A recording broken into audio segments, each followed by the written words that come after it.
ബാഹുബലിയുടെ set കാണാൻ പോകുന്ന വഴിക്കാണ് ഭാഗവതത്തിൻ്റെ സെറ്റ് കണ്ടത്. നമുക്ക് എന്തായാലും അതൊന്ന് ഇറങ്ങി കണ്ടുപോകാം.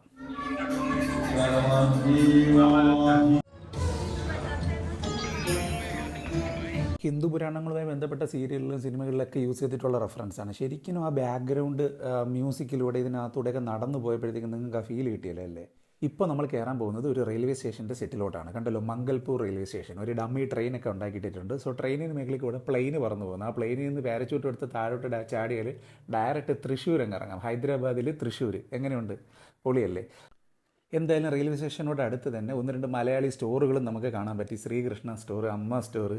എന്തായാലും അതൊക്കെ കണ്ടു. ശരിക്കും പറഞ്ഞിട്ടുണ്ടെങ്കിൽ ആ ഒരു റെയിൽവേ സ്റ്റേഷൻ്റെ ഫീൽ കിട്ടി. ഇപ്പോൾ നമ്മൾ കയറുന്നതാണ് നമ്മുടെ മച്ച് അവൈറ്റഡ് ഡെസ്റ്റിനേഷൻ. ബാഹുബലിയുടെ സെറ്റിലോട്ട് നമ്മൾ കയറുവാണ്.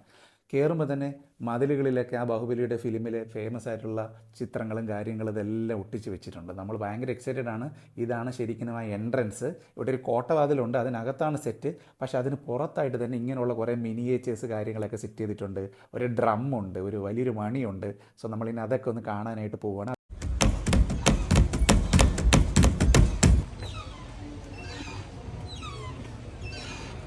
ഇതാണ് ഞാൻ നേരത്തെ പറഞ്ഞ ആ ബെല്ല്. നല്ല രസമുണ്ടല്ലേ. എന്തായാലും വിവേക് അതിൻ്റെ അടുത്ത് പോയി ഒന്ന് രണ്ട് ഫോട്ടോസൊക്കെ എടുത്തു. ഇപ്പോൾ നിങ്ങൾ കാണാൻ പോകുന്നതാണ് ആ കോട്ടവാതിൽ. ഇതിനകത്താണ് ബാഹുബലിയുടെ സെറ്റ്. അത് നമുക്ക് അടുത്ത വീഡിയോസിൽ കാണാം.